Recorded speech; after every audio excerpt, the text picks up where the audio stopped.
Ramesh Meena, assistant professor botany. आज हम चर्चा करेंगे सक्सेशन एंड रिलेटेड टर्मिनोलॉजी।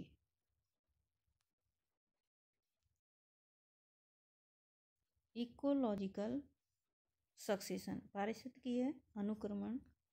पारिस्थितिकीय अनुक्रमण को सर्वप्रथम लॉसी ब्राउन के अनुसार वनस्पति जगत की गतिकी का यह परिवर्तनशील जटिल है। जैसे एक इकोसिस्टम में विद्यमान वनस्पति वृद्धि करते हुए विकसित होती है और जनन करते हुए परिपक्व अवस्था की ओर अग्रसर होकर अंत में मृत्यु को प्राप्त करती है। अतः जीवन कभी भी स्थिर नहीं होता है। ठीक इसी प्रकार पादप समुदाय में पाए जाने वाली वनस्पति गतिमान होती है।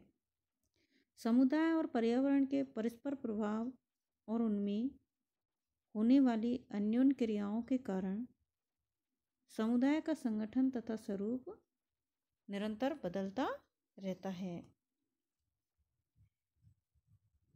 वातावरण में परिवर्तन के कारण पहले के जीवों के स्थान पर नए जीव आ जाते हैं व नया जीव स्थापित हो जाता है। इसे पारिस्थितिकीय अनुक्रमण कहते हैं। अनुक्रमण एक दीर्घकालीन क्रिया है जिसके अंतिम चरण में एक स्थायी चरण या चरम समुदाय स्थापित होता है।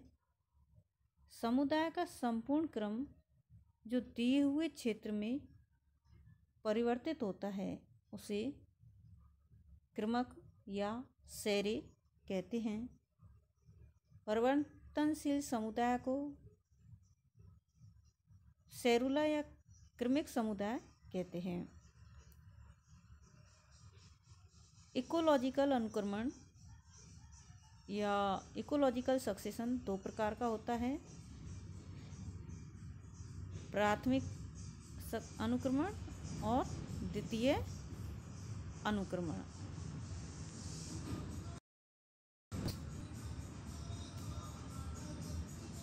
Terminology of ecological succession. Ecological succession से संबंधित टर्मिनोलॉजी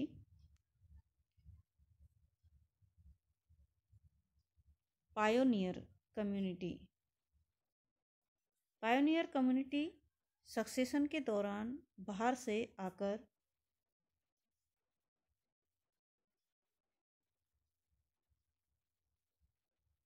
ऊसर आवास में पहली बार स्थापित होने वाली जातियों को पुरोगामी समुदाय या पायोनियर कम्युनिटी कहते हैं। क्लाइमैक्स कम्युनिटी या चरम समुदाय। अनुक्रमण धीरे धीरे प्रगति करता हुआ चरम समुदाय में बदल जाता है। चरम समुदाय में आगे और नवीन समुदायों के स्थापित होने की गुंजाइश नहीं होती है, यानी कि और नए पादप वहाँ स्थापित नहीं हो सकते हैं। तो इस प्रकार का जो समुदाय होता है चरम समुदाय कहलाता है। सेरल कम्युनिटी, क्रमिक समुदाय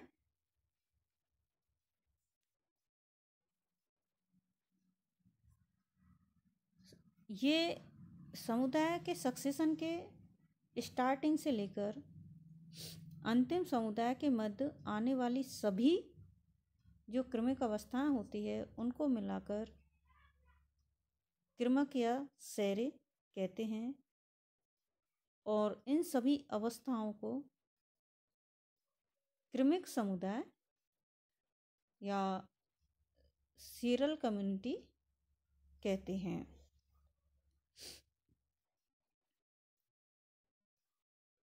हाइड्रार्क सीरल कम्युनिटी दो प्रकार की होती है, हाइड्रार्क और होलार्क। हाइड्रार्क जलीय आवासों में होने वाले जो सक्सेशन होता है वह जलारंभी और इसके विकास की विभिन्न अवस्थाओं को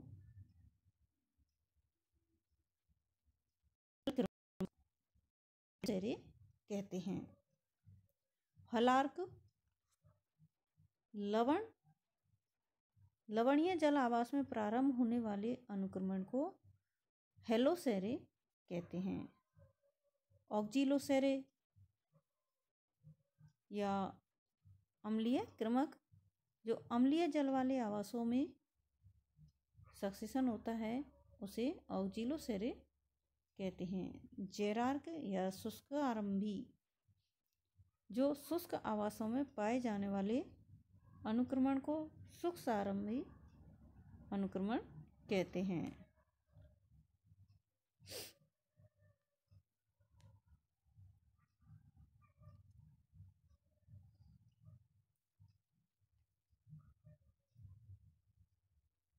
जीरोसेरे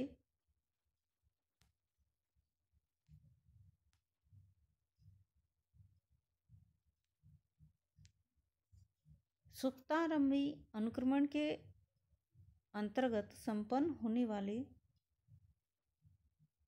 विभिन्न चरणों को संयुक्त रूप से जीरोसेरे कहा जाता है। लिथोसेरे या सेल क्रमक जब जीरोसेरे नग्न चट्टानों पर आरंभ होता है तो यह लिथोसेरे कहलाता है, यानी कि जब जो चट्टानों पर सक्सेशन प्रारंभ होता है तो यह लिथोसेरे कहलाता है। सेमोसेरे ये रेत या रेतीले टीलों पर होने वाला सक्सेशन है जो इसे बालुकीय क्रमक या सेमोसेरे कहते हैं। सेरुला या सूक्ष्म क्रमक जो सूक्ष्म जीवों का सक्सेशन होता है यह अवगठित पदार्थों पर संपन्न होता है, इसे सेरुला कहते हैं। यूनिट्स हैं जिन्हें इस प्रकार से जाना जाता है। प्लांट फॉर्मेशन या पादप समासंग जब किसी एक प्रकार के जलवायु क्षेत्र में पूर्ण रूप से जो पादप समुदाय विकसित होता है उसे समासंग या प्लांट फॉर्मेशन कहते हैं। प्लांट फॉर्मेशन की सभी जो प्रभावी जातियां हैं उनके जलवायुवीय आवश्यकताएं समान होती है और उनकी लाइफ फॉर्म भी एक ही प्रकार के होते हैं। अर्थात जैसे कि कोई पर्णपाती या डेसिडुअस फॉरेस्ट है तो उसमें सभी जो प्रभावी स्पीसीज है वो चौड़ी पत्ती वाली ही होती है। प्लांट एसोसिएशन या सहसंग जब प्रत्येक समासंग में दो या दो से अधिक स्पीसीज होती है, किसी भी प्लांट कम्युनिटी में जब दो या दो से अधिक प्रभावी जातियों का समूहन होता है तो इसे कहते हैं एसोसिएशन या सहसंग। सहसंग यानी साथ साथ रहने वाली। एक ही फॉर्मेशन या समासंग में पाए जाने वाली सहसंगों का स्वरूप तथा जीव रूप एक ही प्रकार का होता है, लेकिन इनके पादप संगठन में भिन्नता पाई जाती है। जैसे पश्चिमी हिमालय के शीतोष्ण वनों में सीड्रस और देवदार।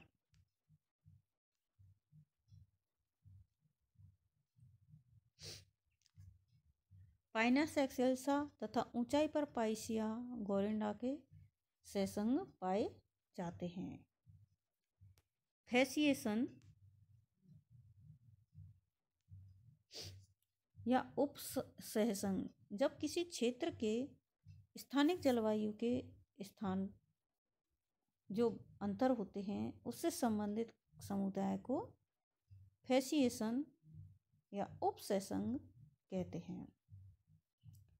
लोसिएशन, जब उपप्रधान जातियों में भिन्नता होने से सहसंघ के स्थानीय परिवर्तित समुदाय लोसिएशन कहलाते हैं। यानी लोसिएशन यानी कि लोकेशन के आधार पर जो परिवर्तन होते हैं लोसिएशन कहलाते हैं।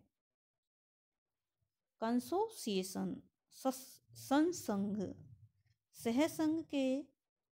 सहसंघ यानी कि एसोसिएशन के एनवायरमेंट, सॉइल, रेन, टेम्परेचर में जो स्थानीय भिन्नताएं होती हैं जिनके फलस्वरूप वेजिटेशन के अनेक छोटे छोटे समूह बन जाते हैं और उनमें केवल एक ही जाति प्रभावी होती है। इन समूहों को कंसोसिएशन कहते हैं। सोसाइटी,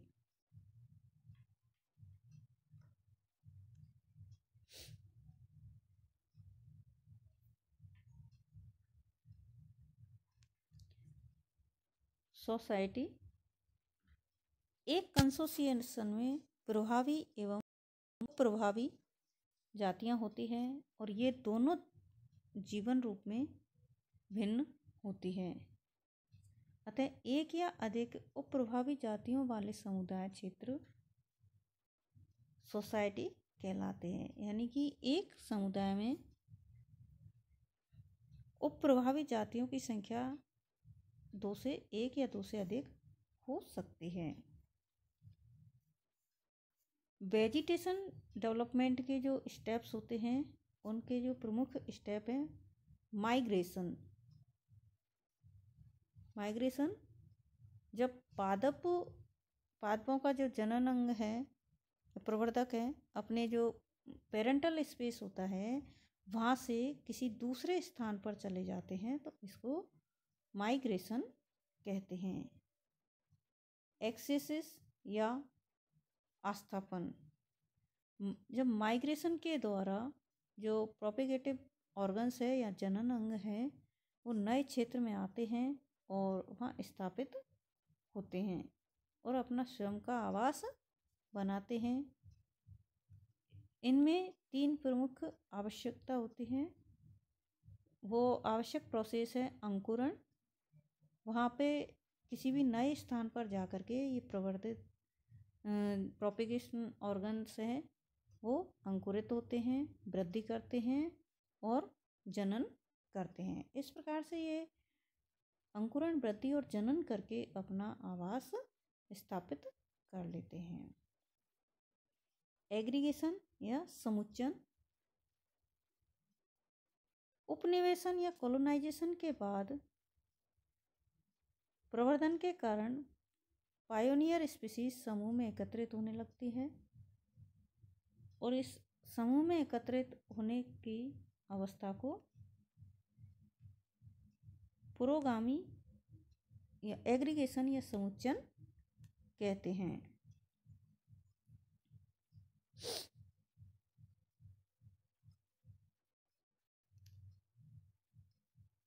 कंपटीशन, प्रतिस्पर्धा, जब कोई जाति नए क्षेत्र में स्थिर होने के बाद एग्रीगेशन करने वाले जो पौधे हैं उनमें परस्पर आपस में कंपटीशन होता है और ये कंपटीशन पौधों में भोजन, प्रकाश, स्थान आदि के लिए होता है, जिसके फलस्वरूप कुछ दुर्बल पौधे हैं वे मर जाते हैं और प्रभावी पौधे स्थायित्व प्राप्त करते हैं। रिएक्शन या प्रतिक्रिया, जब पादप एक स्थान से दूसरे के साथ उगते हैं तो वे जहाँ उगते हैं उस स्थान पर क्रिया करते हैं। जैसे वनस्पति वायु की गति को नियंत्रित करती है, ह्यूमरस संग्रहण द्वारा भूमि को उपजाऊ बनाती है। इस प्रकार भी रिलेटेड क्षेत्र और अधिक उपयुक्त पादपों की वृद्धि के लिए तैयार हो जाता है। अर्थात वह क्षेत्र वनस्पति की जब वायु की गति रुक जाती है तो वहाँ से मृदा अपरदन रुक जाता है और ह्यूमरस कंटेंट कलेक्ट हो जाते हैं, जिससे वहाँ की जो सॉइल्स है वह फर्टाइल हो जाती है, उपजाऊ हो जाती है, जिससे पौधों में उपयुक्त वृद्धि होती है। स्टेबलाइजेशन या स्थायित्व सभी प्रक्रमों में वनस्पतिक क्रियाओं के फलस्वरूप वनस्पति एक निश्चित क्रम में और दिशा में धीरे धीरे विकास करने लगती है और इस प्रकार के जो एक निश्चित दिशा में विकास होता है, पारस्पर के जो आपस की क्रियाओं के कारण वहाँ की इकोलॉजिकल फैक्टर्स में परिवर्तन होता है और लास्ट में वातावरण स्थायी हो जाता है। इस अवस्था में वनस्पति का अंतिम प्रारूप आवास की विशिष्ट जलवायु के अनुसार चरम प्रकार का होता है, जो वहाँ पर उपलब्ध जलवायु द्वारा निर्धारित होता है। इस प्रकार किसी क्षेत्र विशेष में वनस्पति का विकास हो जाता है। वनस्पति का उद्भव एवं विकास क्रमिक रूप से इस प्रकार से होता है: migration, ecesis, aggregation, competition, reaction and stabilisation. यानी कि प्रवास होता है या आक्रमण, प्रवास के बाद में उपनिवेशन होता है, फिर आस्थापन, समूहन, प्रतिस्पर्धा, प्रतिक्रिया और स्थायित्व। ये संपूर्ण प्रक्रिया सक्सेशन के दौरान होती है और लास्ट में चरम अवस्था को प्राप्त कर लेते हैं।